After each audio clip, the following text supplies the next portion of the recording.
people, helping someone else is a really meaningful way to make yourself feel better. Nothing like getting a new fragrant candle, though, just for your table. Candles I love are the it. worst. No, I love it. Candles are like, here you go, I know you love dusting. We have electricity now, Wallace. So certain candles make your office kitchen smell nice, though, Joe, to be honest. I don't agree with you at all on that. But nonetheless, consumerism remains a cornerstone of our culture. I mean, gone are the days when a Saturday or Sunday more often would mean, it used to mean hanging out with a friend, sat at the swimming hole or around home. See, I think that should be your tattoo, Wallace, a Joe Malone candle. On your forearm. Okay, well, let's just... Well, I met someone a few years ago who had a Ford Falcon on their forearm, so maybe I can do a candle. But that's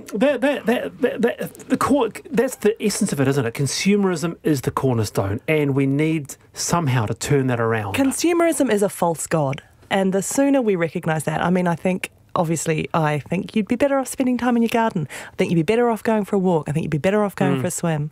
This is going to sound terribly old school, but, going outside and having the kids playing outside, we want.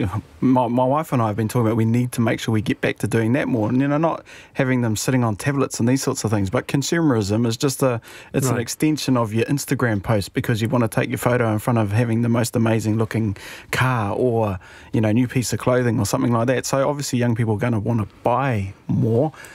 Well, children growing up now, they're literally in a world where they can buy anything immediately and they're surrounded by people showing them stuff. And at that point, I'm like, what chance do you have? Yeah, no, I agree on that. And some interesting sort of feedback coming to objects are not a great way to create joy, but very useful for expressing joy. That's interesting, isn't it? Angela says, agreed, shopping is boring and empty unless second-hand or really needed. I want to touch on this because we've been meaning to do it for a wee while. This is for dog owners. Be warned. If you can't shut that pup up, you'll be fined. In northern France, at least. The mayor of Feuquières has issued a ban on excessive dog barking to curb what he calls canine noise pollution. So dog owners in this French town will be fined €68, which is about 115 New Zealand dollars, for prolonged or repeated barking, and they'll be fined for each complaint made against them, or rather their pooches. It's unclear how owners are meant to stop their dogs from barking. The move has been criticised by animal rights activists.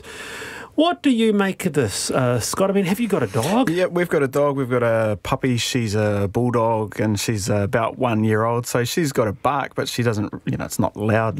But we've got fairly close neighbours and she'll run outside because there's a dog that's next door, and so they'll have a bark off.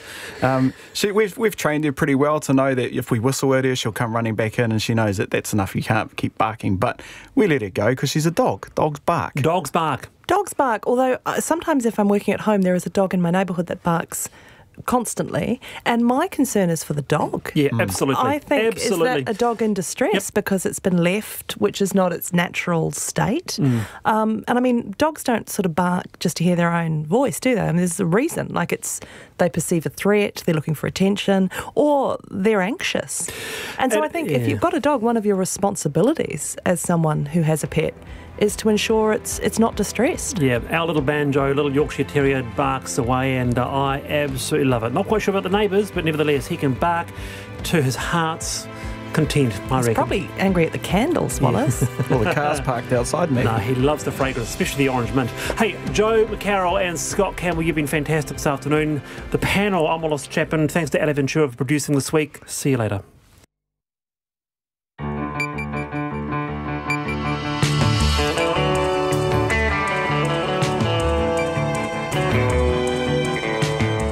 Te whakaronga mai koe ki te reo irirangi o Aotearoa. This is Checkpoint on RNZ National. I'm Lisa Owen. On tonight's program, China warns its citizens off travelling to New Zealand. Is this payback for putting the brakes on Huawei? What happens when lime scooting goes horribly sour? Did you actually read the 35 pages of terms and conditions before you jumped on board? We talked to the Florida lawyer who reckons lime scooters are a public health crisis. He's suing them on behalf of a woman who suffered catastrophic head injuries in a lime crash. Have the red sheds really gone green? The Warehouse Group announces it's only the third retailer worldwide to go carbon neutral. And right now, champion freediver William Trubridge is making like the dolphins he's trying to save, swimming cook straight, virtually underwater. RNZ News at 5 o'clock. Good afternoon, I'm Paul Brennan. People are being asked not to take fruit and vegetables into or out of Devonport as authorities investigate how a Queensland fruit fly got into the area. The single male fruit fly was caught in a surveillance trap in the Auckland suburb and identified by Biosecurity New Zealand yesterday afternoon. Joanna Mackenzie reports.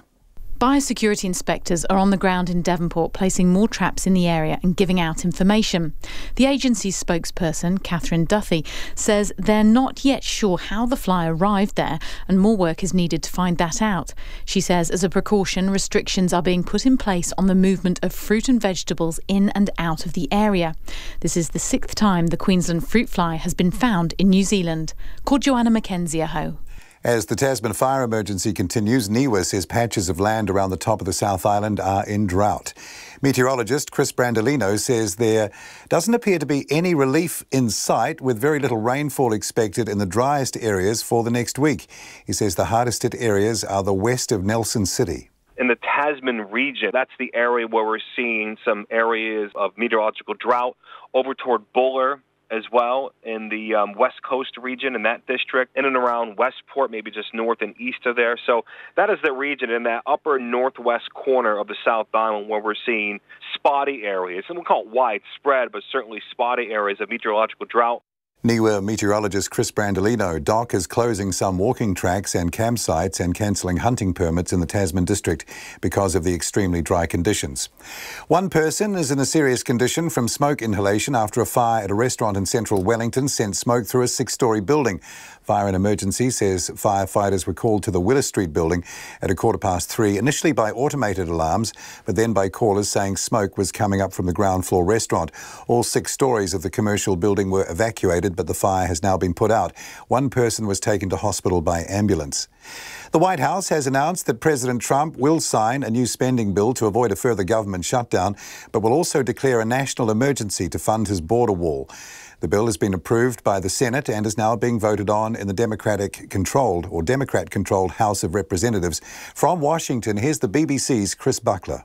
Mr Trump had long been dangling the prospect of declaring an emergency at the southern border as a way of getting around Congress. But the Democratic leader in the House of Representatives, Nancy Pelosi, says the declaration of a national emergency is likely to face legal challenge. While there is relief in Congress that another shutdown has been avoided, there are Republicans as well as Democrats opposed to the president's plan. And that could grow depending on where he chooses to take the money from. There are suggestions that he has been looking at redirecting cash from disaster relief funding to build his wall. Chris Buckler reporting there. The Crown has called its last witness in its case against convicted serial rapist Malcolm Lewa. The 65-year-old is on trial in the High Court at Auckland, accused of murdering Susan Burdett, who was found clubbed to death in her Papatoetoe home. He's been tried twice for the 1992 killing, but juries in 2 separate trials were unable to decide if he murdered her. This afternoon, Dr. Simon Stables, a pathologist, told the jury a post-mortem report suggested she would have died in minutes. He said it was believed Ms. Burdett had been struck 5 times to the head with a heavy instrument, fracturing the base of her skull. As electric scooter trials increase around the country, there is a call for central government to get involved in regulating them. Wellington has become the latest city to allow scooter hire operators to set up shop, with city councillors voting to allow a 6-month trial of 2 companies. Councillor Diane Calvert voted against the trial because of safety fears. She wants more action from national authorities on the issue. I think NZTA, as the agency of the government, should be looking at this with more urgency than what they've been doing. They should have enough data. There's international data, there's international information, and really there needs to be something done much more quickly. Wellington City Councillor Diane Calvert, and further regulation of e-scooters will be considered. There are delays for some train commuters after a fatality on railway tracks in South Auckland this afternoon. Emergency services were called shortly before 2 o'clock to the railway crossing at Tucker Street in the suburb of Takanini. Auckland Transport says the 27 people on board the train were taken to their destination by taxi. Southern Line services have been ending at Manukau, and those travelling further south using buses. Onehunga and Pukekohe to Papakura services are unaffected. It's nearly 5 minutes past 5. On to sport now. The veteran All Blacks prop Owen Franks isn't ruling out a return to the Crusaders despite signing a 3-year deal with English club Northampton. The two-time World Cup winner, who's 31, will join brother and former All Black Ben at Northampton after the World Cup. Owen Franks has played 106 tests and will start for the Crusaders in their season opener against the Blues in Auckland tomorrow night. But don't be surprised if he makes a return in 2022. Don't see why not, My mindset is I'm halfway through my career and I'm in it for the long haul. I'm going to get as much juice as I can out of this body and, that's my mindset. Owen Franks. The Super Rugby season kicks off tonight with the Chiefs hosting the Highlanders in Hamilton at 7:35 p.m. There'll be no hairdryer type pre-match talk from Wellington Phoenix coach Mark Rudan ahead of his side's A-League football match against defending champions Melbourne Victory at Eden Park in Auckland tonight. While not adverse to giving his players a blast, Rudan doubts the Phoenix, who currently sit 6th on the competition ladder, will need much motivation. It is hopefully going to be a record crowd. So the key messages again will be you guys are prepared, enjoy this. When you walk down the tunnel and you see that crowd yelling, take a good look around, enjoy the moment, relax, there's no pressure, because you never know when this moment might happen again. So I don't plan on making a Herculean speech before the game today. The match kicks off at 7:35. That's the news. Tonight on Nights, Country Life goes to a wild horse sale. Not sure if they managed to take any for a test ride.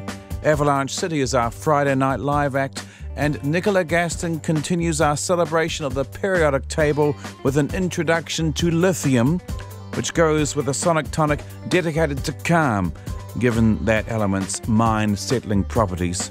So keep yours and carry on until after the news at 7 with me, Brian Crump, on RNZ National. We're funded through New Zealand On Air. Here's the short forecast now from Met Service through to midnight tomorrow, Saturday. Northland to Waikato, long fine spells. Coromandel Bay of Plenty and Taupo, fine apart from isolated afternoon and evening showers. Gisborne through to Wairarapa, cloudy periods, isolated showers. Some heavy and possibly thundery in Hawke's Bay this afternoon. Waitomo to Wellington, that includes Taumaranui and Taihape. Mainly fine, however, isolated light showers for a time tomorrow, mostly about the ranges. For Nelson, Marlborough and Canterbury, mainly fine, but areas of cloud in Marlborough today, showers in Canterbury and Marlborough for a time early tomorrow, becoming isolated and confined to the ranges from afternoon. Bulla to Fiordland, showers in Fiordland spreading north later today, clearing from the south overnight. Otago and Southland, showers spread north, some possibly heavy this evening, showers easing early tomorrow, becoming confined to the south coast. And for the Chatham Islands, mostly cloudy, there could be a shower there tomorrow. It's nearly 8 minutes past 5. Thanks, Paul. You're with Checkpoint. I'm Lisa Owen. This is RNZ National. Is China ratcheting up the pressure on New Zealand after it put the brakes on Huawei's 5G rollout here? The country's state-run newspaper is reporting that some Chinese travellers are striking New Zealand off their destination list, despite 2019 apparently being the China-New Zealand year of tourism. And it's been revealed China's consulate in Auckland has been warning travellers of problems in New Zealand such as robberies, a lack of police help, and people with valid visas being refused entry. Here's political reporter Gia Garrick. New Zealand businessman David Mann, who's lived and worked in Beijing for the last 34 years, is convinced the relationship with China is turning sour. We are no longer trusted. We're seen as having perhaps undertaken a kind of political infidelity. And I think this can be cleared up. But left as it is, New Zealand will cease to really matter to China, and this will hurt our trade hugely. It's possible that this year there'll be a fall of 50% in tourism from China. So already there are ramifications. Official figures out today show Chinese visitor numbers dropped slightly in December on a year earlier. But tourism industry Aotearoa Chief Executive Chris Roberts says overall the Chinese visitor market is still strong. Around 8% growth in Chinese numbers in the last year. Of course, at this time of year, Chinese New Year, we have a very large number of visitors in New Zealand. So we're not seeing any sign that the attitude towards New Zealand as a destination is changing at all. But that's not the way it's being painted by the Global Times, which says some Chinese tourists are considering dumping plans to visit New Zealand as a way to punish the country. It quotes one Beijing worker as saying New Zealand stabbed us in the back, but asks for our money. This is double-faced. It specifically notes that customs officials here can examine electronic devices when tourists arrive, and that Five Eyes members, which include New Zealand, have all talked about banning Chinese company Huawei from rolling out 5G in their countries. David Mann blames both the Huawei decision and last year's defence policy statement, which raised concerns about China's growing influence and its actions in the South China Sea. Defence Minister Ron Mark says he'd rather not comment on the statements of one businessman with clear commercial interests, and he's confident China and New Zealand have a strong defence relationship. But is it affecting tourism? Judy Chen from the Tourism Export Council says there's no evidence the Huawei decision is hampering visitor arrivals. We have seen some softening of the market from China. However, there's the slowdown is generally linked to, whether it's a economic softening or the pricing of New Zealand. So there's certainly no indication of any backlash from the Huawei situation. And Chris Roberts says tens of thousands of happy Chinese visitors in the country right now serves as better evidence of a positive market than nameless reports. We've seen reports of one unnamed Chinese traveller in Beijing who doesn't want to come to New Zealand because of the decisions around Huawei.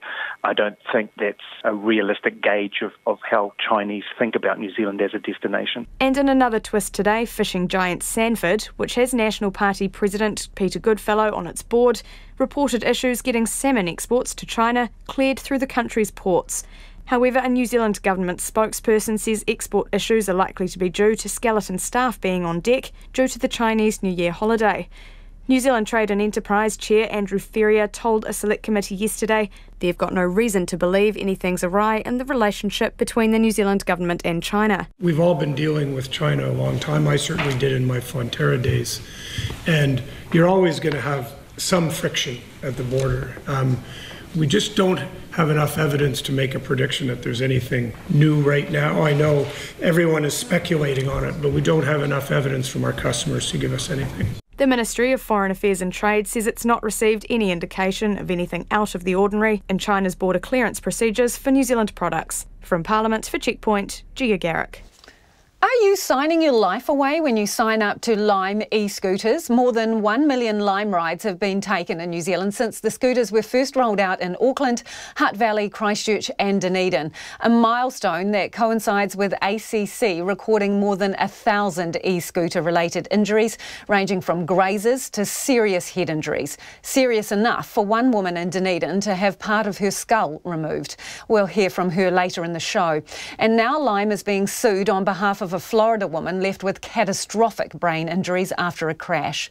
Our reporter Nita Blake-Person and cameraman Nick Monroe went out to see why limes have left such a sour taste for many. It's been 4 months since Lime scooters hit the streets of New Zealand and 3 months since Aucklander Sue Krang had her first run-in. I was hit by a scooter, a young 14-year-old, he told me his age, who lost control and skidded into my ankle. Sue was knocked over. She thought her ankle was broken, but later found out her Achilles tendon was splitting, and it's taken months of physio to help it heal. Extremely painful because I had to have, I couldn't wait there for 3 weeks. The 14-year-old who hit Sue shouldn't have been riding a Lime. Included in the pages upon pages worth of sign-up terms and conditions is a requirement that users are 18 or over. But does anyone actually read those? When you signed up, did you read through all 35 pages of... Nah. Does anyone read through them? Nah, definitely not. I'm going to go with no. Yeah, doesn't seem like do it. Because I think that's why people get hit, isn't it? You don't actually read terms and conditions or the safety. Well, especially if it's on your phone, because, if you sign up on your phone, then you can't even physically hardly scroll through that. It'll take you a couple of hours. I think there's no chance that you read it. It's 35 pages long. Most people are going to be signing up the app on their phone, which means you've got small font. You'll spend half a day scrolling through your phone trying to read it. What do you reckon the chances are of people reading these 35 pages? Oh, very, very limited. They might glance at the cover page and that would be it, I would imagine. Have you read these 35 pages of terms and conditions? No. So what exactly are scooter users signing up to? Well, no double-up rides, no underage riders. It recommends you use your own helmet and follow all local laws. This contract is very good at saying it's all care, no responsibility for Lime, so they make recommendations about what you should do, but most of the contract is about telling you that they aren't going to be responsible for anything that you might do while you're riding the scooter. Grant Nicholson is a lawyer specialising in workplace health and safety. He says technically the contract is legal, but some parts are questionable. Terms that are onerous, you have to bring them to people's attention, and I'd question whether people are having these sorts of terms brought to their attention. And there's also the ability for the Commerce Commission to have terms declared unfair contract terms and struck out. And I would have thought that a fair chunk of the terms in this would be a good candidate for that if the Commerce Commission wanted to act. Since December 28, Ashanti Jordan has been unresponsive in ICU. After the Lime overseas, riders are lining up to take legal action against Lime for their injuries. Here in New Zealand, that's not possible, with ACC protecting them from being sued. It really means that any injury that anyone riding one suffers while they're here in New Zealand is covered by the public system. And so when you see people falling off, spraining them, wrists or ankles or whatever, or breaking bones, and they go to hospital, it's all caught by ACC and the payments are retrieved through that. So to the extent that Lime scooters aren't paying for any of that, they're effectively freeloading into the New Zealand system. In recent weeks, Lime riders have been sent flying when the scooter's wheels have locked unexpectedly due to a mechanical fault. Lime refuses to say how many people have been affected, only that the issue is under investigation and the affected scooters have been taken out of action. But despite the risks, people are still more than happy to hop on them. They're a lot of fun, definitely easy to get around town, saves parking places. I would like to, but I'd probably feel better if I did have a helmet. I think they're great though. I mean, to go from my house down to Devonport or something. And there's nothing bad about the company operating them. It's a situation of the government needing to regulate it. We have ACC. They should be paying ACC levies, and if they pay those levies which are consummate to the risk, then there's no problem. Over the past 4 months, ACC has logged more than 1,100 injuries due to e-scooters. ACC says Lime is paying levies, but those levies have nothing to do with their product and are based on the work their employees do, as well as how many staff they have. On a Lime scooter in Auckland for Checkpoint, Nita Blake-Person. And US lawyer Todd Falzone is suing Lime scooters on behalf of a Florida woman left with catastrophic brain injuries after crashing off one, and he believes the electric scooters are a health crisis. 28-year-old security guard Ashanti Gordon is in a vegetative state after being hit by a car while scooting home from her work in Fort Lauderdale. Todd Falzone believes Lime's giving conflicting advice to scooter riders and getting riders to sign up to ridiculous terms and conditions. I asked him how his client Ashanti is doing. Unfortunately, she's not doing well. She remains in what we call a vegetative state. So she's her eyes are open, but due to the brain injury, there's very little function. She's not responding to any kind of stimulus, and she's unable to speak. So it's a tragedy. Is there any hope for recovery or improvement? Well, we always have hope. The doctors have not committed fully yet to whether or not they'll expect any improvement from her. They're waiting for the period of time when they can reattach the portion of her skull that's been removed. And what they had to do is take off a portion of her skull in order to allow the brain to swell. So the swelling hasn't gone down yet. Once the swelling has gone down and they put a plate into her head, then they'll be able to do the brain function test that'll tell us, what her brain function looks like. But by all signs so far, they've told us that it doesn't look promising that she's going to, to be much different than this for the rest of her life. So these are catastrophic injuries. How did she get hurt? Explain what happened. So what happened was that she works as a security guard at a local hospital here in Fort Lauderdale. And in the afternoon, after her shift was over, she typically would get a ride home from coworkers. But this particular day, she had gotten off early, and there were no coworkers available to take her. So she jumped on one of these Lime scooters, and unfortunately, when she was going through the app in order to unlock the scooter on her phone, the app directed her to not operate the scooter on a sidewalk. They said the app says it 3 different times. You have to agree that you will not operate the scooter on a sidewalk. And in the state of Florida and in Fort Lauderdale, the only place that you're lawfully allowed to operate a scooter is on the sidewalk. So obviously she didn't know that. She trusted that Lime knew what they were doing and that they would not, steer her into trouble. And unfortunately, that's exactly what they did. So she was operating it in the roadway, as Lime had told her to do. And unfortunately, at an intersection that she approached, she was T-boned by or hit on the side by a vehicle, by a car. And, she's been unconscious since the time of the accident, obviously. So we can't really discuss with her any of the details about what happened out there at the intersection, but we know that she was in the center of the roadway, if you will, in the lane of travel, just like a car would be. And that was obviously because Lime had instructed her to go there. Let's talk about what happens when you sign up to the app, because you accept the terms and conditions.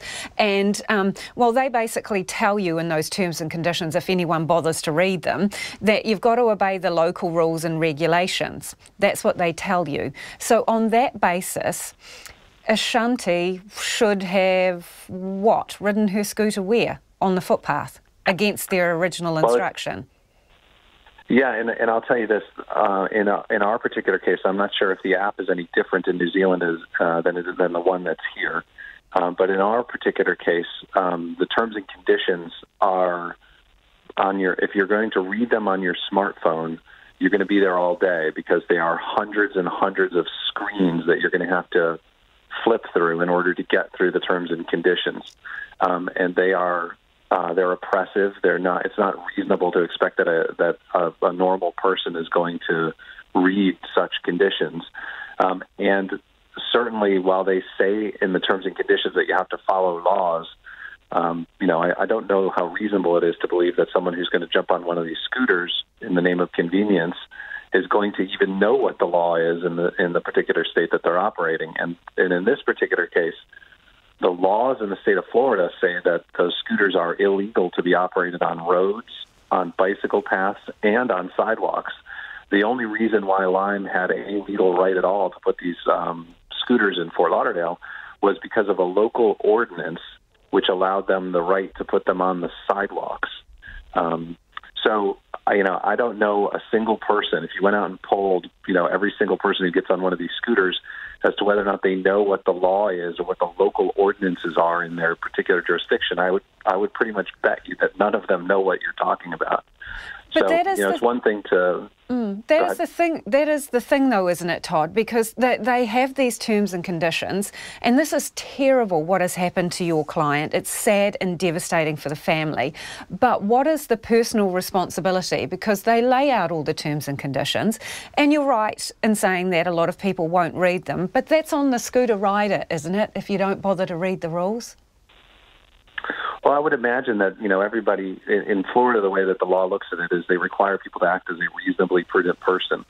And, as far as we look at this case, I think that it's reasonable for a person to go through the process of, reading the screens that are presented to you on the app itself. I don't think it's reasonable to think that someone's going to click on a term and condition link, go to the website, and then read through a couple hundred pages of legal mumbo-jumbo in order to figure out what they're supposed to do, especially when whatever is in that terms and conditions, what it says is follow the local law, but then they tell you in the app that you are required to ride and that you're not permitted on the sidewalk, you're required to ride the street.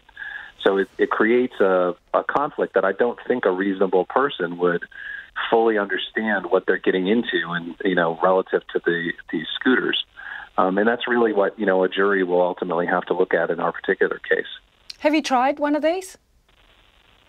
I have, absolutely. When they first came out, I tried one I was in California, and they came out in the States. They first showed up in California. And I jumped on one, and listen, and I'm a lawyer, okay, and I should know terms and conditions. And I went through the app process, and I didn't go and read the hundreds long page disclaimers and waivers that they had on them. But I did try them. It was fun, but it's a little bit daunting when you're in an area where there are no bike paths or where you're required to be on a sidewalk in Fort Lauderdale. Particularly, the sidewalks are narrow and there's people everywhere. So it's a little bit off-putting to try to figure out where the heck you're supposed to go with these things. So in those terms and conditions which we discussed, they also, there's a waiver there. You waive your legal rights, basically. You can't be part of a class action, and presumably you're not supposed to be able to sue them either, are you?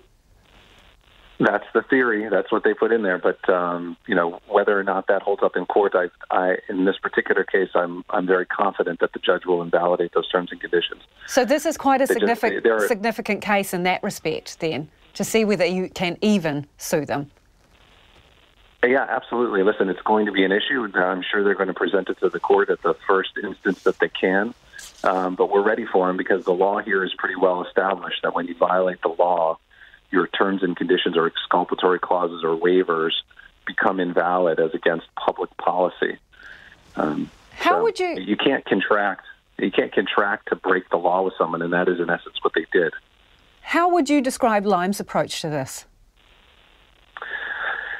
I've done some research and I've looked into the manner in which they've rolled these out. I can tell you that, they talk a good game. Their spokespeople constantly say that they want the safety, that they put the safety of the users first and things like that. But if you look at the manner in which they've rolled these things out, at least in the United States, I'm not sure how they went about it in New Zealand. But what they did here was before they had approval in most cities, they just dumped these things on the street. And so there was quite an uproar at the beginning of all of this because, they hadn't gotten legislative approval in many of the cities that they put them. And in fact, some of the cities like San Francisco then subsequently banned them because they hadn't gone through the process of getting, legislative approval. So I'm concerned about the way they're acting, and the fact that they have an app which is clearly not tailored to each individual jurisdiction's law is a problem. So, I haven't met these folks yet. I haven't taken depositions of any of these people yet. The time for that will come soon. But, on initial appearance, it looks like, at best this was sloppy. And at worst, it was an effort to just get these things on the street so they could start making money before they really thought out where these things should be safely operated. Just briefly, these scooters came to Fort Lauderdale, I think, in November of last year. So what's the track record been like so far in terms of accidents and injuries?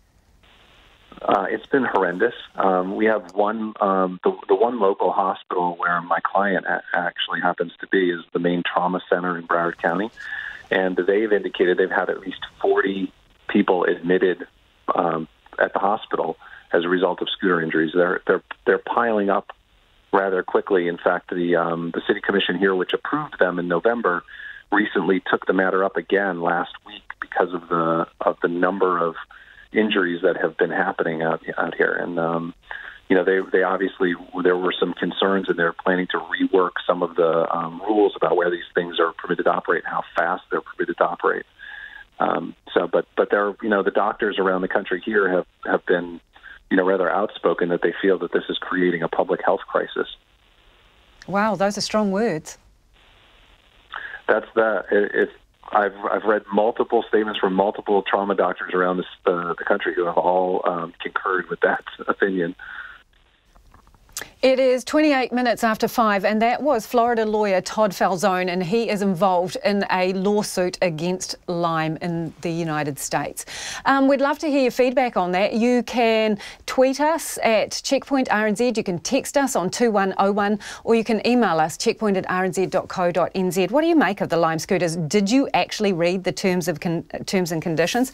Are you for them or against them, or slightly agnostic on Lime scooters? We would love to hear. He looks part dolphin, part mermaid, but right now, Kiwi freediving champion William Trubridge is trying to swim Cook Strait, largely underwater. He surfaces for just a few seconds every 25 metres or so he can catch his breath, in the same way a dolphin would. It is, after all, the plight of endangered Hector's dolphins he is trying to highlight with his 22-kilometre swim, so he's swimming dolphin-style. William set off from Wellington this morning, and his father, David Trubridge, says he's hoping to knock it off sometime between 6 and 7 tonight. It's going really well so far. He's been doing great. He's past halfway, and I think probably he's past the worst bit, because at the beginning there was a strong northerly tide and was pushing him way down south. So he's got sweat. His course is like a sort of flattened U, so he's gone way down south, and now he's heading back up. But he's got the tide and the wind helping him. So hopefully the second part will be easier, and also warmer, which is quite important, because he feels the cold, and Earlier it was quite cloudy, and the sun coming out warms his body, and that's vital to him being able to keep going. Yeah, so what is he rigged out in exactly, David? And also he's swimming this in rather unusual style. So can you explain that to us? He's swimming across underwater. Now, that not on one breath. That's a little bit more than a human can do, even William. So that what he's doing is he dives down, swims underwater for about 25 meters, comes up for about 10 seconds, takes a few quick breaths, and dives back down and carries on. And he does this all day, continuously across Cook Strait. And occasional brief pauses to get some liquid food down him. We made a whole bunch of potato soup to keep him fed and hot during the trip. But basically, that's all he's stopping for. So he's swimming, well, as a dolphin would? Exactly as a dolphin, even like he's got a monofin on, so you see him swimming underwater with the monofin, which is attached to his both feet are locked into this, and he ripples his body like a dolphin and floats along under the water. Yeah, and it is actually quite beautiful if you watch the video in the way he swims, and for people who are listening to this, that fin is kind of like what you would imagine a mermaid's tail would be in some ways. It's exactly the same as a mermaid's tail, yeah. He doesn't have it going all up his legs, so it's just on his feet, but it looks just exactly the same. How hard is this in terms of other things that he has done? I'd say he'd probably rate this as one of the hardest things he's done. He's done training swims in laps, in lap pools where he's gone backwards and forwards like this. He'll do a whole lap, come up for a breath and do a lap. That's part of his training regime, so he knows what he can do. But he's never done a single long swim, and he's certainly never done it in this sort of conditions with the cold and the waves and that before. So this is a big new step for him. Who's out there supporting him? Who's feeding him the soup from the boat and making sure that he's okay? He's got an old friend, Kane Grundy, who's taking videos of this, making a video of the whole thing. He's helping him. There's other people on the boat. There's a father and son duo who are in a kayak, and they're his kind of immediate link, so that they point him, because it's very difficult when you're in the water to see the direction, so they point him in which direction he needs to swim. And they're his close link, and they keep very, very close to him. He doesn't want the boat too near him because he doesn't want the fumes from the exhaust he doesn't want to breathe that in. But there is a chase boat nearby, and they're also his main support vessel. So what time are you expecting him to make land? Well, at the rate he's going, he's picking up speed, but I would have originally said 10 hours. And at halfway, he'd been swimming for 5 hours, so that would have been about right. But he's doing pretty good. So 6 or 7 o'clock tonight. Oh my goodness! I don't think any of us could really imagine that. 10 hours in the water in those kinds of conditions. What do you think he's going to do next? Well, if you'd asked me this before this one, I would have never considered this. So you'd have to ask him that kind of thing, because his whole kind of, I guess, life's ambition is to push the limits of human endeavour underwater. And I guess he's doing that with this. And if he can find some other way in which he can do that, he's done that with pushing world records for freediving way down below what anybody else has done. So that's his what drives him. And so if there's another opportunity to do something like this, he'll take it, I'm sure. Hey, David, is the potato soup good? Did you give it a try? For me, it was a little bit bland. I mean, he would normally have lots more taste in it, but for something like this, you don't want garlic or chili coming up your throat when you're underwater. So it's pretty bland, but it's full of carbs, which is what he needs. That it's warm, and they've got a little cooker on the boat. We made up a whole lot of sachets of this soup, and they cook them up every half hour or so and feed them to him liquid. So it's not a culinary masterpiece, but it's got what it needs to keep him going. No, it's not, but nothing against Linda, who made the soup, for my wife, his mother, for that. But absolutely, yeah, it's what keeps him going. And that was David Truebridge. His son William is swimming the Cook Strait. And Linda, if you're listening, we'd love to know what that potato soup recipe is. We could do with the extra power.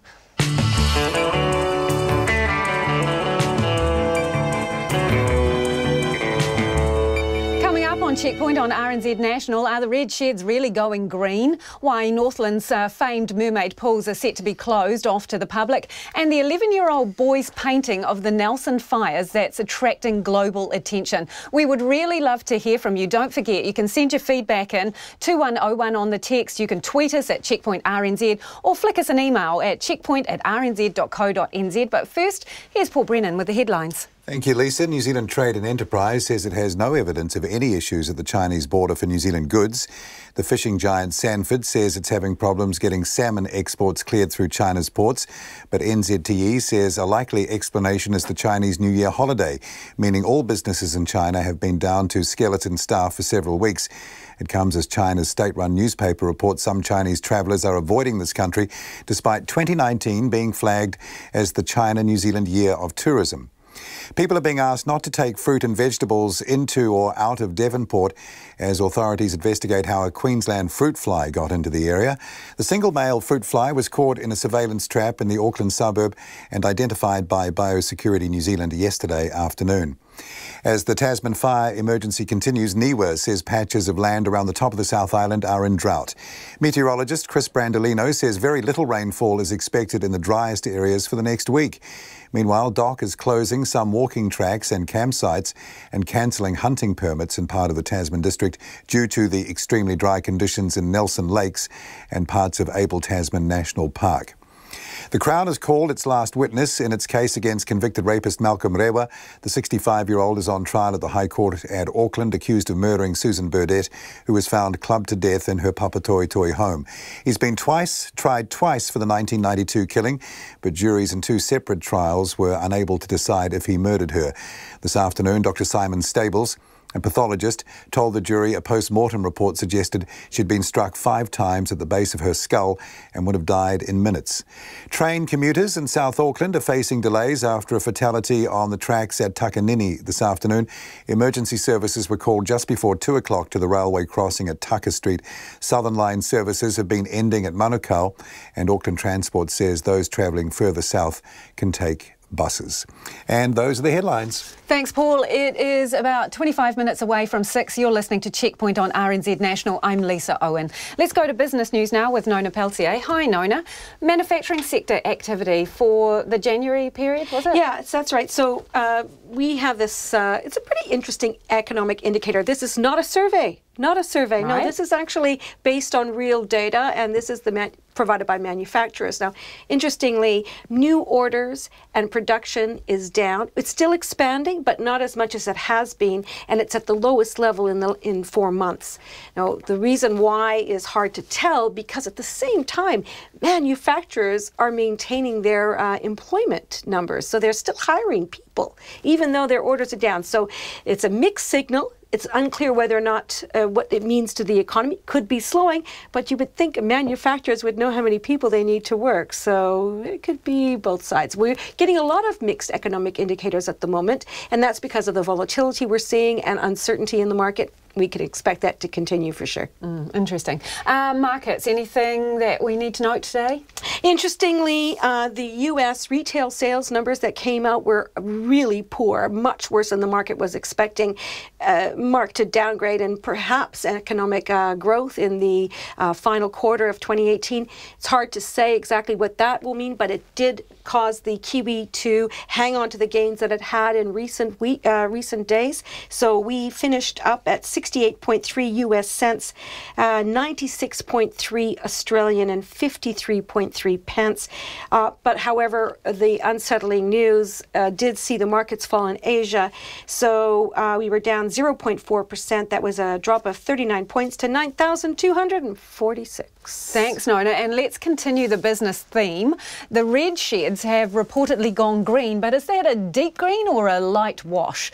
The Warehouse Group has announced that it's only the third major retailer worldwide to go carbon neutral, earning official carbon zero certification. The company operates 250 warehouse stores at stationary branches, Noel Leeming and the Torpedo 7 chain. Together, the group says it emits about 40,000 tonnes of carbon a year that is being offset with carbon credits and planting 2.7 million trees. But what about the legions of plastic toys, straws and disposable products the stores stock? I asked founder Sir Stephen Tindall or what exactly they counted in their carbon tally.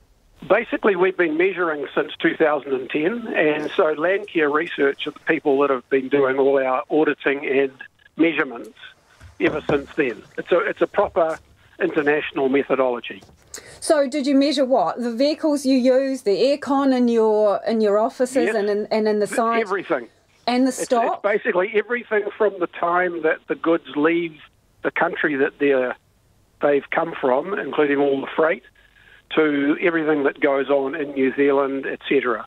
It doesn't go down to actually measuring the carbon that's embedded in the product that's been manufactured yet.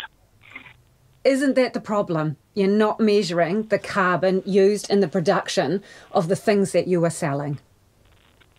That could be a problem, but unfortunately you can't do this in one big hit. We're the third retailer in the world to do this, and this is the first step. This is part of a journey that we've been on for many, many years, but there is nobody as yet across the board that's actually taking into account the carbon used in the manufacture as yet, apart from those people that are doing the manufacturing. Okay, because, people will applaud you for taking this step, but as I just said, the stock, if you go into the warehouse and look at the stock, there is a lot of plastic, there's a lot of carbon use that have gone into the production of what you are selling. So what do you know about your suppliers and how much carbon they're using? What we have is we have a guy that we've had on staff now for about 20 years who audits all our suppliers, and so there are measurements that go on around labour hours, around the ethics of those businesses, etc. And some measurement is being done with the amount of carbon that's being used, but nowhere near as much as we all need globally to do. And you're not offsetting those carbon emissions, though, are you? Not in this particular case, no, but this international standard, which has been approved by Landcare Research, and the same thing that's being done by Marks & Spencer and Aldi in the UK, is the standard at the moment. But what's it worth, though? What's it actually worth when there's this whole chunk of your business that is not taken into account when it comes to your carbon emissions? Well, it's a step in the right direction, Lisa. It's not obviously, we're not actually right there, but there is a long way to go. So, and then looking at the overall sustainability of your business, I've just had a wee look on your website. I can still purchase more than half a dozen different kinds of plastic straws. So what are you doing about that? We've cut all plastic straws and we're going to aluminium. So all straws are going, all the plastic ones. Once you get rid of the stock that you've got? Correct. Okay. And then the other thing is, and let's look at this as an example, because it's summer, the sun's been shining, there's been quite a few music festivals around the country. People flock up to the warehouse and buy their umbrella, buy their deck chairs, buy their cheap tents, and they use them while they're out at the music festival, and then at the end of it, they walk away. They just leave it. So it's items that are kind of used once or twice and then disposed of. So in terms of the products that you sell, what steps are you taking around sustainability? Well, in that particular case, we've actually been working with an organisation to look at what we can do about those products, whether we can recycle them, whether we can have a renting type system. There are things that we can do, and we're looking to do it. And so what about other short life products? I mean, what percentage of the stock that you sell do you think are short life products? I couldn't tell you that, but we put together... It's an important question, though, isn't it? If you're looking to move to this... Question. Yeah. Yes, it is an important question. But we don't measure what are short life products at this point in our journey, but it's probably something we need to do. In terms of offsetting the emissions that you have managed to identify, how have you done that? How are you offsetting them?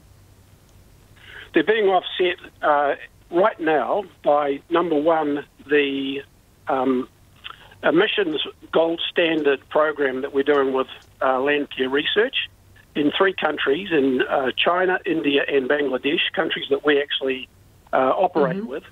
And the programs that are going on in those countries obviously help them as well from a societal point of view, because they are, utilising their local community to create these credits. So you're buying carbon credits to offset your emissions? Yes.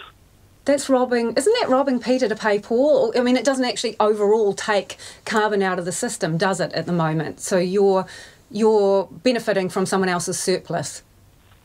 No, but the point is that we have announced today that we are going to be planting 2.7 million trees through Trees That Count in New Zealand. And as those trees grow, by 2025, we believe we will be offsetting all our domestic emissions from New Zealand native trees. And again, that is a fantastic step for the warehouse. In terms of the products that you are discontinuing selling because of environmental reasons, you mentioned straws, but are there any other things that you're clearing out? Other things that we're clearing up, well, we're discontinuing bags completely. We had a program back in 2011 where we stopped giving away plastic bags. We started charging for them, and as a result of that, we've been able to give $4 million back to the community. What about stock? And our plastic bags have gone down by 70%.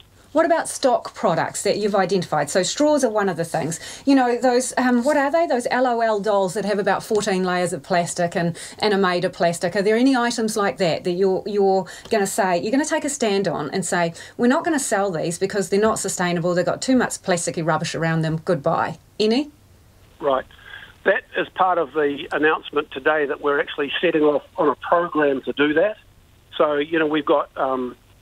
in terms of reducing the use of plastic in our packaging, for example, already Noel Leeming, for example, recycles all its polystyrene that goes into new products, which is picture frames, etc. There is a lot of other products from a circular community a circular society that we can actually put into new products. But, Lisa, this is an enormous job, and all we're signalling today is that we're on a journey. We've done a lot already. We've got a long, long way to go. And again, we're only the third retailer in the whole of the world that's actually doing this. So what percentage is left to do, do you think? You've got this certification? Yeah. How much is left to do? 70% of the job? 80%? No. I would say we're probably only 40% of the way there. There's a long, long way to go. If society wants us to do what you're asking, which is to take all the emissions out of every product that's being manufactured globally, that's an enormous job, but it's something we're up for trying to assist in. How much has this cost you so far? We haven't measured the cost up until now, but I can tell you, this company's been going 37 years since I started it, and it's always been part of what we've tried to do, but we haven't actually measured the cost. The cost from now on, though, is $500,000 a year and $25 million between now and 2025. So that's your auditing costs and your planting of your forest and all the rest of it? Yeah, well, yes, it is. I mean, the auditing cost is very minor. It's the planting of the forests. It's all the work, for example, converting our fleet to EVs. It's converting every store in the country to LEDs to get our emissions down on electricity. It's a whole group of 25 different initiatives. So in terms of your customers, how do you want them to see you now that you've got this certification? In terms of your image, what do you want that to be with this? Well, we would hope that our customers in New Zealand society would see that we are trying very hard to do our best to help with climate change. And that is Sir Stephen Tyndall of the Warehouse Group there talking about the announcement today that they are carbon neutral. It is about 12 minutes away from 6. I'm Lisa Owen and you're with Checkpoint on RNZ National. Do keep your feedback coming. We're getting a lot of it on Lime Scooters. You can tweet us on 2101.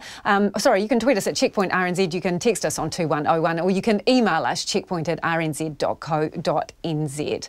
Northland's famous mermaid pools are set to be closed off to the public public, with local iwi intending to place a rahui to stop damage to the environment. Locals have complained about an influx of visitors leaving rubbish and human waste in the area after photos of the pools were posted on travel websites. Alex Perrottet filed this report. There's rubbish that's left through the bush, through our sacred spaces, human excrement, sanitary waste, and rubbish in general. Apera Hama Edwards from the Te Whanua Rangi Whakaahu Hapu represents Matapori on the Ngatiwai Trust Board. He's planning to put a rahui over Te Wai o Te Taniwha, or the Mermaid Pools at Matapori, just north of Whangarei. He says visitor numbers have been taking a toll for years, but the recent influx over the summer has prompted his hapu to act. The water isn't as clear as what it once was. It's very murky. I suppose the human waste, really. Like I said, there's no toilets there, so you can smell the urine, the mimi, wai mimi ki kona. He says it's not just a matter of damage to the environment, but concerns around people's safety, as parts of the track are very dangerous and there are ropes to assist climbers to get across. There's also the danger of being hit by waves on the sharp rocks and visitors being swept out to sea. But Te Whanua Rangi Whakaahu also says the steep maunga between the beach and the pools is a sacred place. Julian is a Spanish tourist trekking Te Araroa Trail and was at Matapori today. He says he visited the pools and trekked over the hill. They were definitely beautiful, and I saw some trash around, more than I expected. Definitely more than I would like it to be. Marco is an Italian working and travelling in New Zealand and says the volume of visitors did have an effect on the water. At the beginning, when we arrived, the water was very clear. Actually, maybe at the end, maybe in the when we left around midday or 1 p.m., there were a lot of people, and so the water in the big pool looks a little bit less clear than the beginning. That's for sure. In reaction to the calls for a rahui, some people have made comments online that tourists should be banned. But Marco says tourists shouldn't cop all the blame. All the friends that I have, all the people that I met here, they are tourists, and most of them, they are 100% respectful of the place. Maybe are more the local, they are a little bit less careful about the place itself. The Mayor of Whangarei, Cheryl Mai, says she hasn't met with the council yet, but personally supports the rahui. She says she's seen before and after photographs and is worried. I certainly share the concerns for any aspect of the environment that's being highlighted to us that humans are creating havoc in our gorgeous environment. So, we have to take heed of this warning. Cheryl Mai says the area has become a victim of its own beauty and success. The profile of the mermaid pools became elevated to an international level as, one of the top things in New Zealand to do. And of course, who can resist when you see photographs of it so beautiful, and that put the pressure on. Cheryl Mai says the land is under the care of the Department of Conservation, who weren't available to talk today but did send a statement. DOC says it's never managed or promoted the walk and discourages people from visiting the mermaid pools. However, it does have signs at the start of the walk warning of the dangers and has information on its website describing efforts back in 2012 to fix the path to what it called the magnificent mermaid pools so that locals and tourists alike can once again enjoy this delightful spot. DOC says it's meeting with local hapu about the rahui and would be supportive of it. Apera Hama Edwards says he hopes the damage can be fixed, but it will mean a ban on visitors for some time. Perhaps we have waited too long, and as a hapu we're not prepared to sort of wait any longer.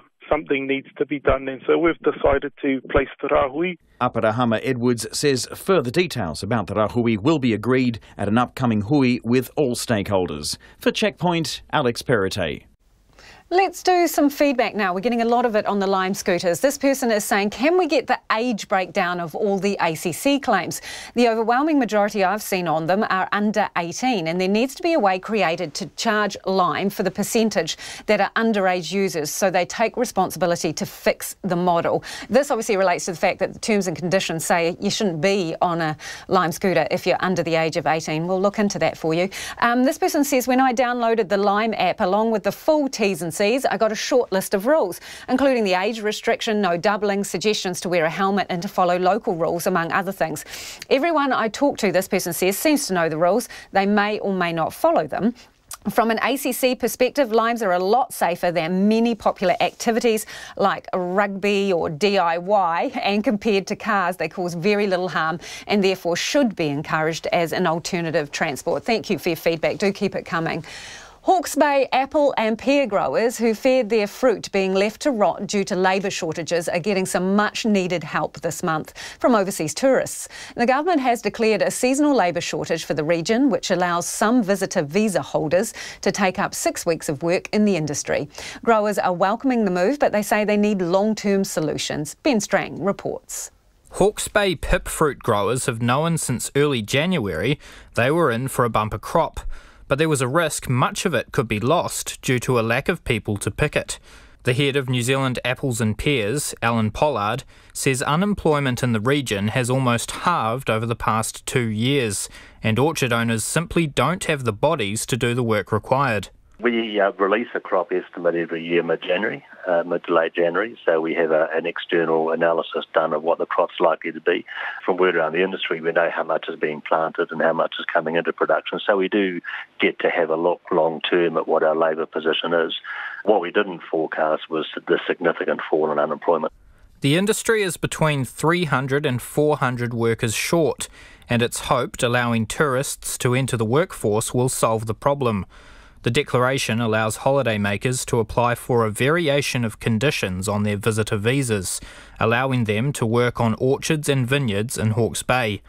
In a statement, the Ministry of Social Development's Annie Aranui says it will last for at least 6 weeks, starting on the 25th of February, but it will be reviewed next month. If conditions on the ground are largely the same as to what we see now, then we will consider extending this declaration. We're working hard to fill these positions and want to support New Zealanders into sustainable employment opportunities available in the industry. As pleased as Alan Pollard is with the declaration of a seasonal labour shortage, he says this is the second year in a row it's happened. He wants something done to give business owners peace of mind. There is a long-term situation here that we have to address, and the one thing we are saying to government now is, let's take a more long-term strategic view of labour and let's get into a long-term planning situation so we don't have this annual issue arising. Our businesses are planning 3 to 5 years out, and they're investing on the basis of having enough labour to pick the crop, of course, and so they need more certainty than an annual discussion. The Ministry of Social Development says it's placed more than 215 people into jobs in the industry since October and has many more ready to start jobs. It's also encouraging people in other regions to come forward if they'd like to take up employment in the pip fruit industry in the Hawke's Bay. For Checkpoint, Ben Strang. A painting of the Tasman bushfires done by an 11-year-old schoolboy has attracted global attention after it was posted on Facebook. The painting by Leon Finamore was shared on the community page Nelson Snippets, and so far it's got over 9,000 likes. Our reporter Jonathan Mitchell sat down with the young artist in Nelson. Well, this is a painting of the Nelson Pigeon Valley fires. What did you paint? What are all these colours? Well, this is all meant to be the fires and then the 2 helicopters dropping water. How long did it take you? Well, I did it in 3 days. And did you go to the scene and take some photos, or did you paint it? Where did you paint it? Well, I painted it at home and I took some photos of the real helicopter at the airport, and I just got inspired with the actual fire from the news. So you got this close to the fire, did you? Well, I saw the news and I just saw all the photos and stuff of the fire, so I kind of just copied it off that in my head. And so you've got the houses pretty close. I guess the fire itself, did get pretty close to people's houses. Yeah, well, this is just all off the news, so I saw lots of photos of just heaps of black area all around the houses, really, really close, and I kind of wanted to put the dramatic kind of feel. What are the kids at school saying? Well, lots of them were asking if they could be shouted out, like shout-outs and stuff. And lots of them were like, whoa, yeah. Well, so you would have never thought that you'd have this response. This is amazing. Yeah, I didn't think that this would happen.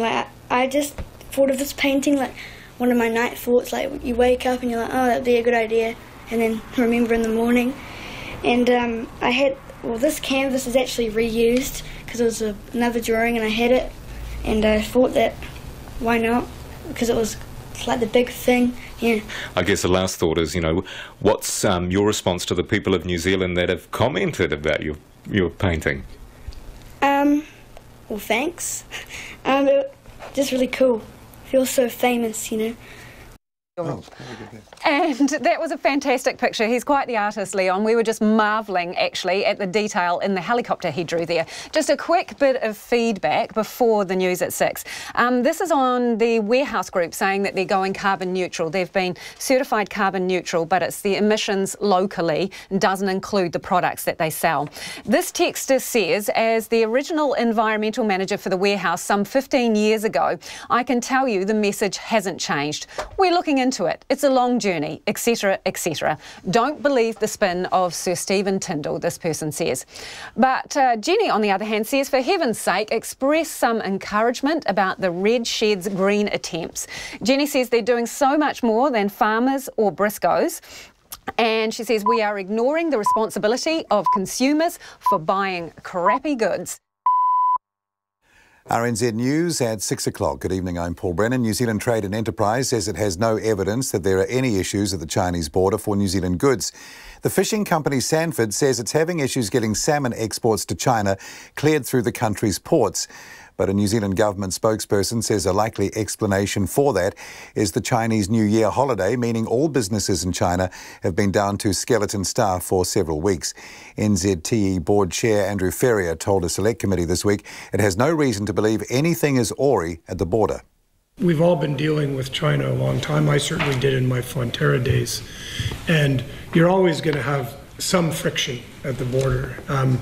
We just don't have enough evidence to make a prediction that there's anything new right now. I know everyone is speculating on it, but we don't have enough evidence from our customers to give us anything. Andrew Ferrier from New Zealand Trade and Enterprise.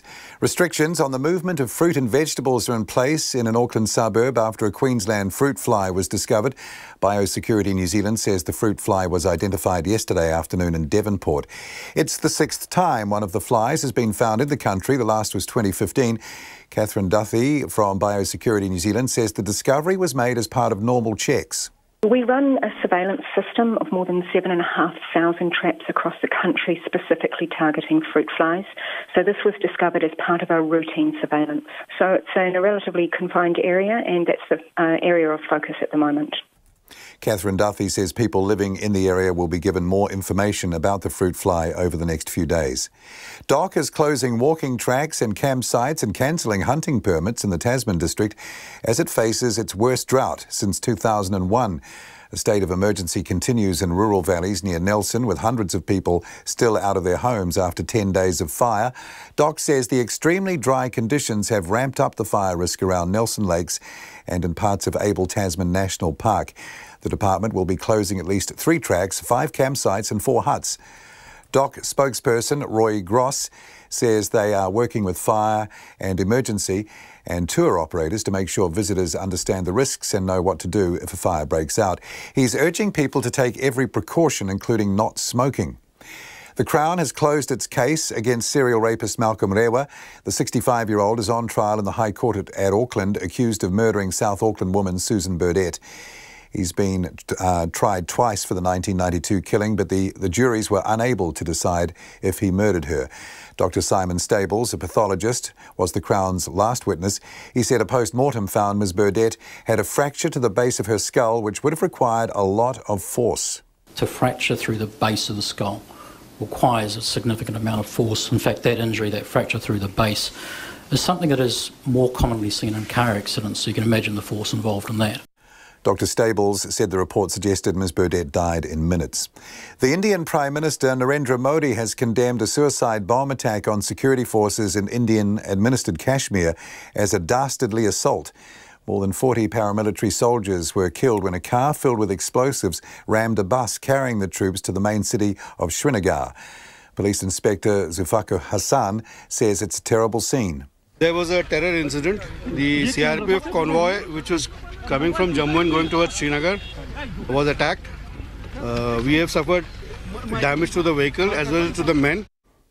Zulfikar Hassan The Pakistan-based Islamist group Jaish-e-Mohammed has claimed responsibility for what is the deadliest attack on Indian forces in disputed Kashmir for years.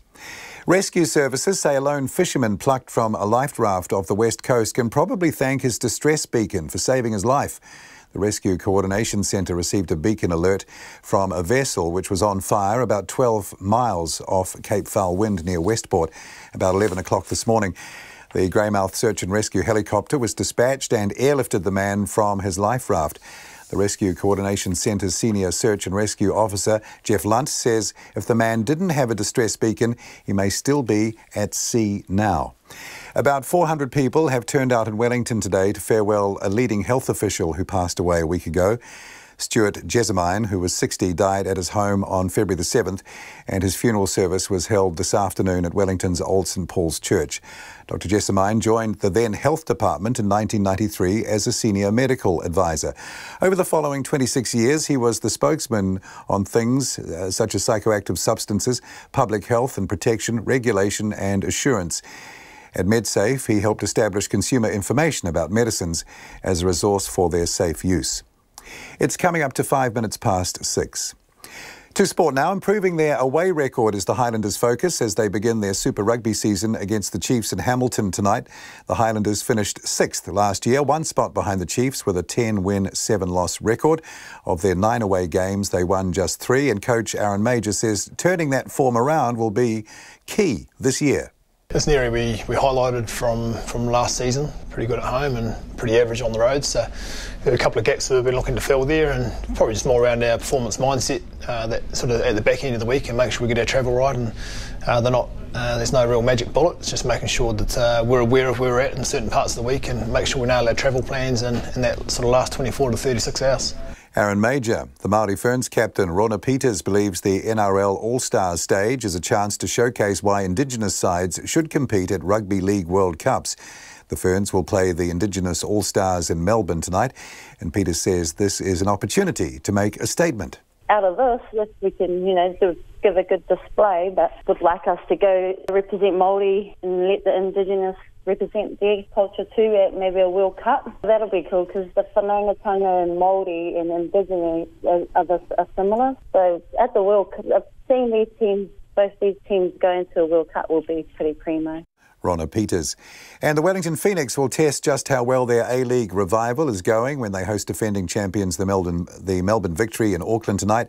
The Phoenix, who have risen to 6th, have 6 wins this season, while the second-place Victory have won 11. That's the news. Tomorrow morning, the race to find a sustainable replacement for silicon. Michael Fura is working on that. Playwright Nathan Joe messes with Rachel Chu, the heroine of Crazy Rich Asians. Dutch architect Renier de Graaf's here, and half of the Proclaimers, Charlie Reid. Join me, Kim Hill, tomorrow morning from 8 on RNZ National. Heading into the weekend, here's the short forecast now from Med Service through to midnight tomorrow. Northland to Waikato, long fine spells. Coromandel, Bay of Plenty and Taupo, fine apart from isolated afternoon and evening showers. Gisborne to Wairarapa, cloudy periods, isolated showers, some heavy and possibly thundery in Hawke's Bay this afternoon. Waitomo to Wellington, including Taumarunui and Taihape, mainly fine, isolated light showers for a time tomorrow. Mostly about the ranges. Nelson, Marlborough and Canterbury, mainly fine. Areas of cloud in Marlborough today. Showers in Canterbury and Marlborough for a time early tomorrow, becoming isolated and confined to the ranges from afternoon. Bulla to Fiordland, showers in Fiordland spreading north later today, clearing from the south overnight. Otago and Southland, showers spread north, some possibly heavy this evening, and showers easing early tomorrow, becoming confined to the south coast. And for the Chatham Islands, mostly cloudy, there could be a shower tomorrow. 8 minutes past 6. Thanks, Paul. You're with RNZ. This is Checkpoint and I'm Lisa Owen. Now, let's go to a fruit fly situation in Devonport. Biosecurity inspectors are on the ground in the Auckland suburb of Devonport. Now, that follows the discovery of a Queensland fruit fly. It's a single male fly that's been found in a trap in Devonport, and it was discovered yesterday afternoon. People are being asked not to take fruit or vegetables in or out of the area as the agency investigates just how this fly got there. Our reporter Joanna McKenzie spoke to Biosecurity New Zealand's Catherine Duffy and asked how the fly was found.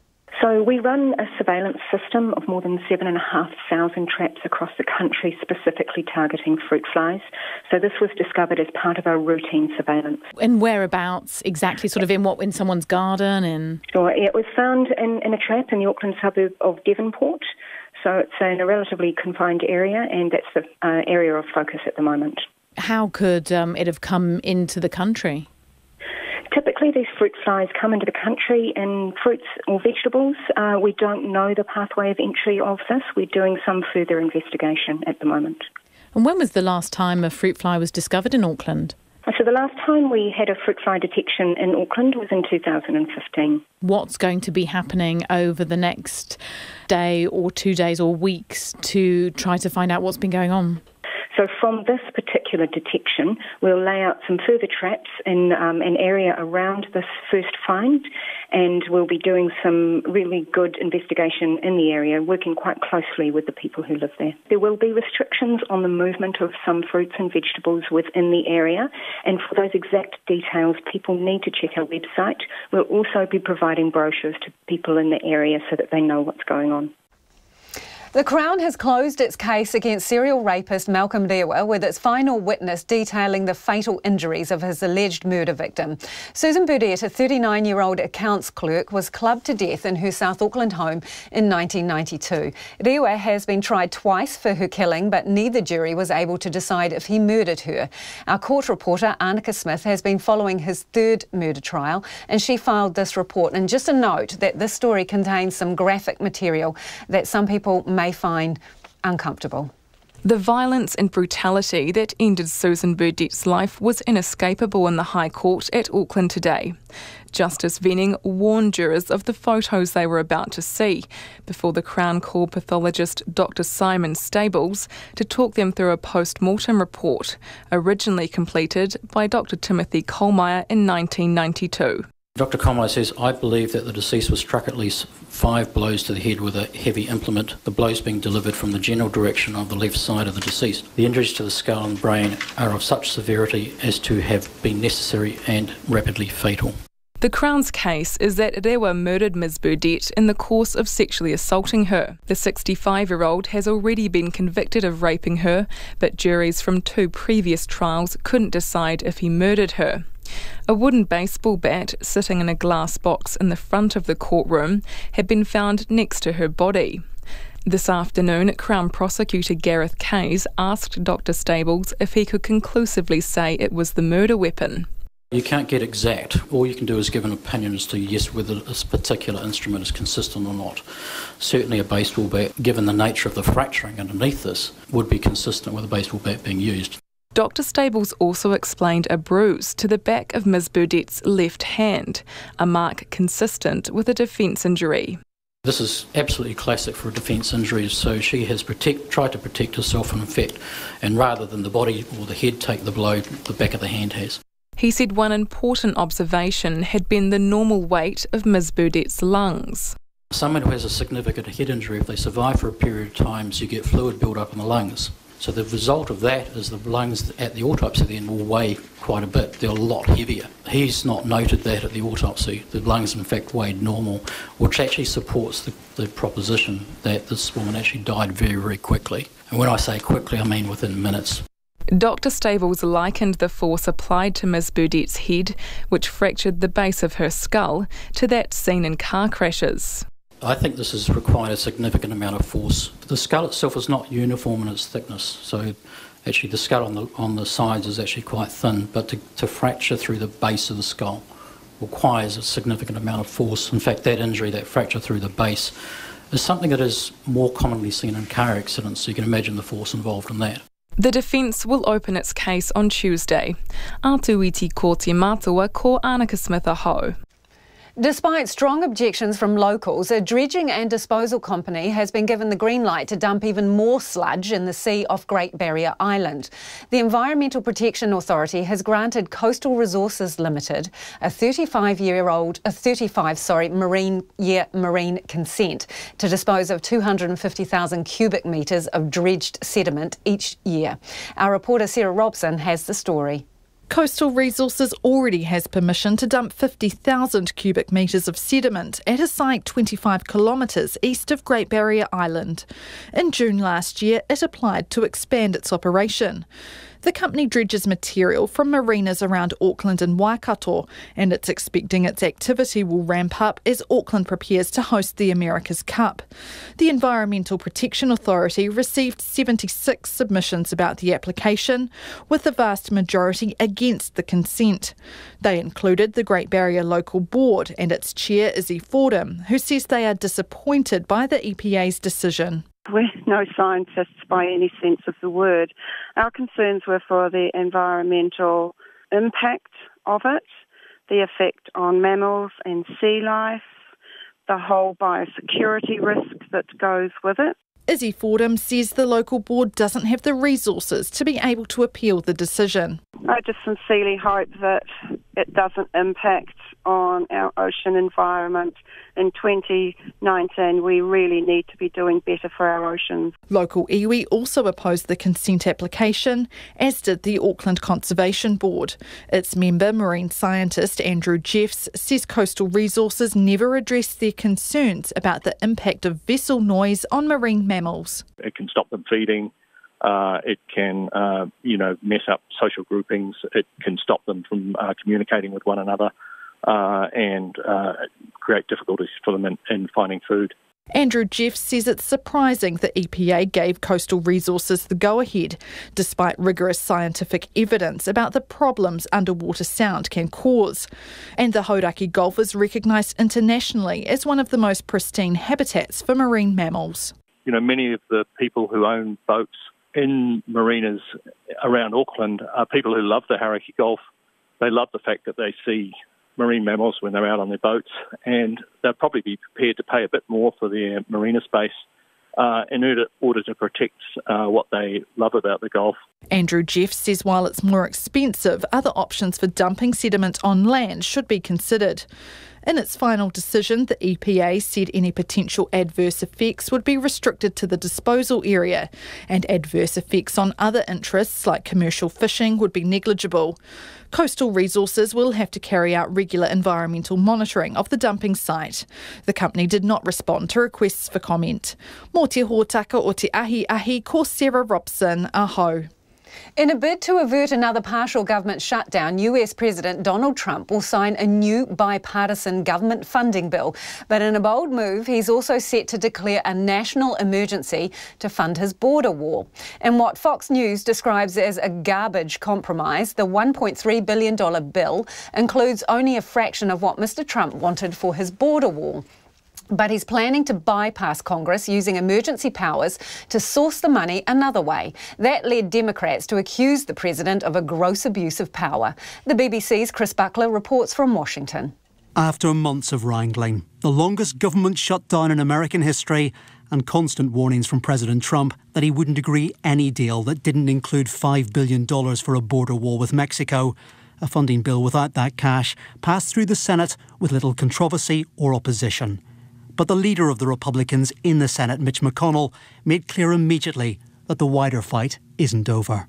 I've just had an opportunity to speak with President Trump, and he, I would say to all my colleagues, has indicated he's prepared to sign the bill.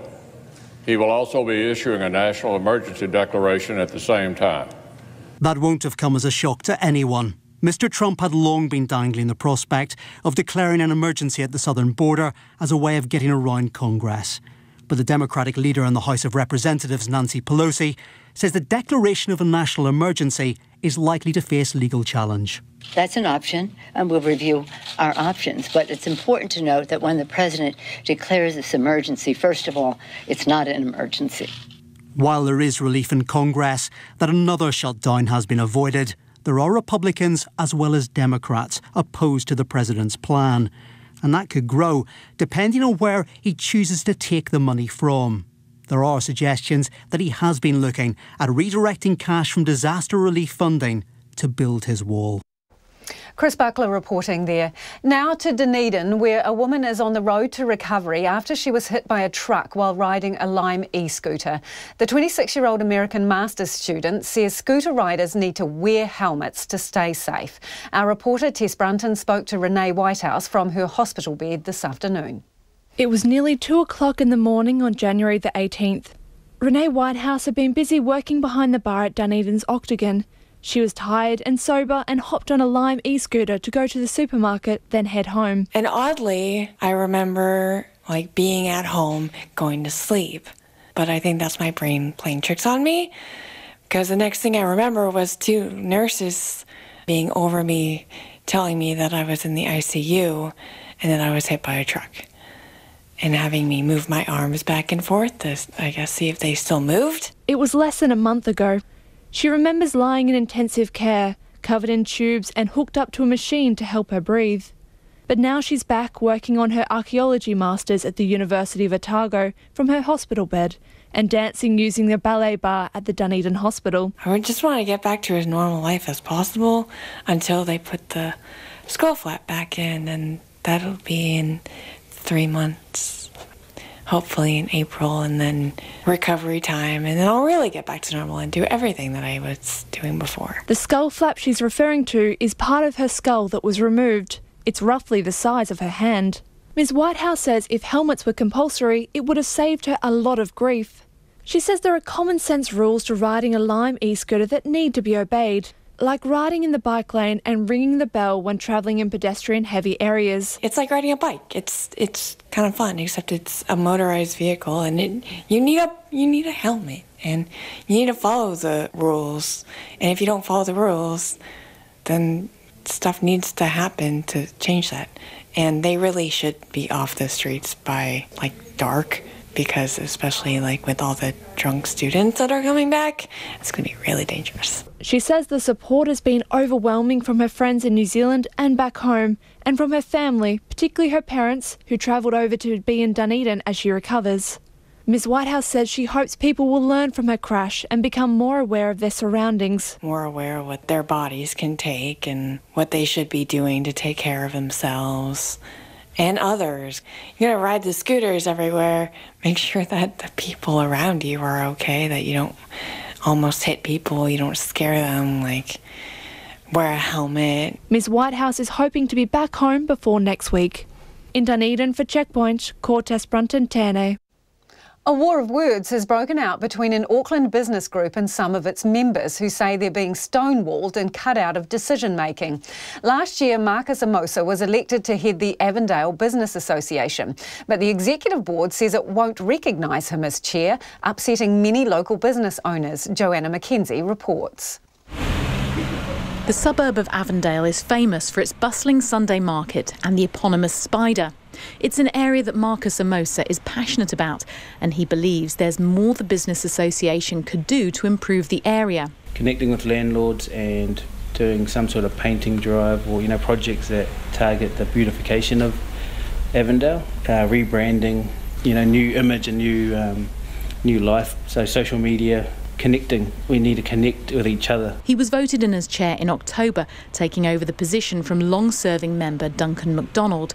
But Mr Amosa says he's since struggled in the role because he's been refused access to the association's membership and financial records. So I haven't been able to access any of from emails, which is why I'm sending ABA emails from my personal email.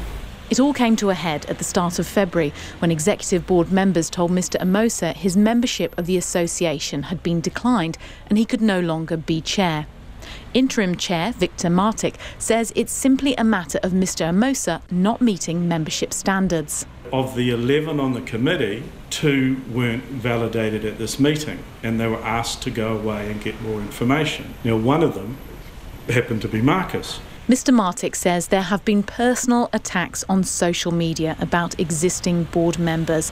He says the board wants that to stop so it can focus on Avondale businesses and sort out its membership records. Business owners told RNZ the stoush is a distraction. Barbara Wheeler, who owns the Avondale Family Physiotherapy, says this all shows that it's time for a change at the ADA. If the committee are actually spending so much time on worrying about what's actually happening with who's the chairman instead of actually getting on and doing the job that they're supposed to be doing, which is to make the businesses get better and do better, then they should step aside and let people come in that want to actually get on with the job. Sandra Patterson's family has owned a hair salon in the area for 40 years. She says the association has done very good work in the past, but she's now clear about what she wants to happen. Marcus takes the chair, that the executive committee, the existing executive committee, who are just behaving abominably, all step down and we start again fresh. There is a lot of support for Marcus and for change. In a statement, Auckland Council says it's currently investigating the association's governance and financial procedures. In Auckland for Checkpoint, Joanna Mackenzie. Yes, don't spit out your gin and tonic. It may still be summer, but it's rugby time again, with the Super Rugby season beginning tonight with the Highlanders taking on the Chiefs in Hamilton. Can the all-conquering Crusaders complete the three-peat? Will the Blues shake off several seasons of despair and reclaim their place as a Super Rugby superpower? RNZ's rugby correspondent Joe Porter runs the ruler over the New Zealand franchise's chances of glory. Oh, ripped away and kicked into pitch. Crusaders win a ninth title. The Crusaders went back-to-back in 2018 and have the chance to become just the second team after the Crusaders of 2000 to win 3 titles in a row. Coach Scott Razor-Robertson is embracing the challenge and the target on their head. Yeah, it's good. It's a great thing. We're probably disliked in a lot of places too, which is great as well. It's probably disliked with respect because you've had outcome, you had success, and people are gunning for you, and it's a good thing. We enjoy and thrive on that user narrative. So do something special. Yeah, do something special. Robertson was a player in the Crusaders side that won 3 consecutive crowns. Razor has another chance to carve out Super Rugby history by becoming the first coach to achieve the feat. Well, that's exciting as well too. Look, for me personally, to lead the organisation's pretty special, and to do that, fortunately as a player, firstly, and now something to do as a coach, it's pretty unique, and mate, I'm extremely humbled to do it. While the Crusaders are expected to win, the expectations on the Blues are also high. Will the cause of This Is Our Year prove another death knell for a team that hasn't reached the playoffs since 2011, or can they find a new lease of life under coach Leon McDonald? Former All Black midfielder Ma'anonu is back for the Blues and chasing a World Cup spot. He says McDonald has changed the team's culture. Leon's been great, sort of brought a high standard into our environment and created that culture where we train to the best. We expect the best from each other and we just work for each other. But will Nunu himself galvanise or disrupt the team? He's largely done the latter in the past, but McDonald is confident the 2-time World Cup winner will be a positive influence. Mar's a great professional, and I think he's really enjoyed coming back, and he's rubbing shoulders with some old mates. Him and Sonny got a really strong relationship, and it's really nice to see those guys back on the field together. And he's head down, bum up, but he's working really hard, and he just wants to play well for the team, which is great. The Hurricanes are likely to be the Crusaders' biggest threat, but a lack of depth in the tight 5 doesn't leave a lot of room for injuries or poor performances. They also have a new assistant coach and former All Black Carlos Spencer. It's a homecoming of sorts for the Levin-born first 5, though he's landed a little closer to Wellington on the Kapiti coast. Didn't quite get all the way back to Levin, unfortunately. My brother lives down there, so I thought it'd be a good opportunity to crash at his house and get some free board. I haven't spent a lot of time with my bro over the last sort of 13, 14 years because I've been away, mate, so I thought it was a good opportunity to spend a bit more time with him. So I'm crashing down there until him and his wife get sick of me and kick me out. So what does the star of a famous 90s biscuit hat bring to the Canes? Wing Nehe Milner-Skudder couldn't help himself. Toffee Pops. King Carlos is the man. I think he's in bloody good nick too. He looks like he could probably still chuck on a jersey of the rest of the boys, so I guess he keeps the rest of us on his toes, because when we look at one of our coaches and we think, far out, look, he's in better nick than us. The Chiefs overcame an horrific injury toll to overachieve last year, and their forward pack is solid again with a sprinkling of big guns like Brodie Retallick. Outside of Damien McKenzie and Anton Leonard-Brown, though, they have little to offer in the backs. The Highlanders, their biggest concern will be at first 5 following the departure of All Black Lema Sopoaga. To win Super Rugby, you need a world-class playmaker, but flanker Liam Squire has big raps on rookie Josh Ioane. Lima's a world-class player, and you can see what he's done for the Highlanders over the last few years. Won them a title, but got a young guy, Josh Ioane, who Lima sort of took under his wing last year and helped him develop his game, so he's an exciting player. Exciting for sure, but Super Rugby winning? Unlikely. As for the other conferences, the Waratahs have an all-Wallabies pack and should be the best of the Australian teams, who collectively lost 40 games in a row to New Zealand sides until May last year. In South Africa, the Lions will again be a threat, but they don't benefit from the farcical conference system this year and will have to play 4 New Zealand teams in round robin. This year's title really is The Crusaders to Lose. Mō te hōtaka o te ahi pōnei, ko Joe Porter aho. And just to update you on the story involving the freediving champion William Trowbridge. Now, he's trying to swim Cook Strait, largely underwater. He surfaces for just a few seconds every 25 metres or so he can catch his breath. He's basically swimming the same way a dolphin would because he wants to raise the plight of the Hector's dolphin. William is in a current at the moment and apparently he has cramps in his legs, which of course are the part of his body that are doing all the work. He's about an hour and a half away from reaching Pirano Head in Marlborough. We wish him the best of luck. And that is us for this evening. Thank you for tuning in. Lines at approaching 6:30. I'm Paul Brennan. Good evening. Legal controls are in place to restrict the movement of fruit and vegetables in the Auckland suburb of Devonport to prevent the spread of Queensland fruit fly. The tourism industry has seen no sign of a fall-off in Chinese tourist numbers, despite warnings the market could halve due to the two countries' reportedly souring relationship. NIWA is reporting drought conditions in several parts of the Upper South Island, and hundreds of people turned out in Wellington today to farewell leading health official Stuart Jessamine, who died last week, aged 60. Those are the headlines. Our next news and weather will be at 7 o'clock.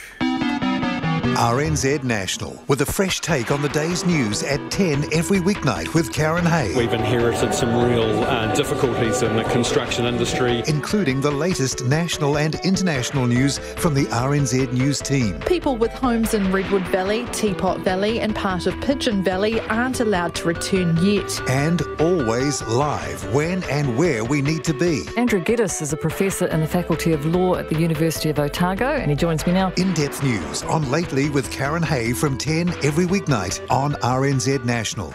Time now for Trending Now, our feature highlighting the stories and content you've been sharing via digital and social media. Tonight, Raising the Bar. Neuroscientist Kathy Stenier answers audience questions about the brain at Auckland's Tulula Bar, currently running in the top 5 on our popular audio page at rnz.co.nz. Here's some of that podcast.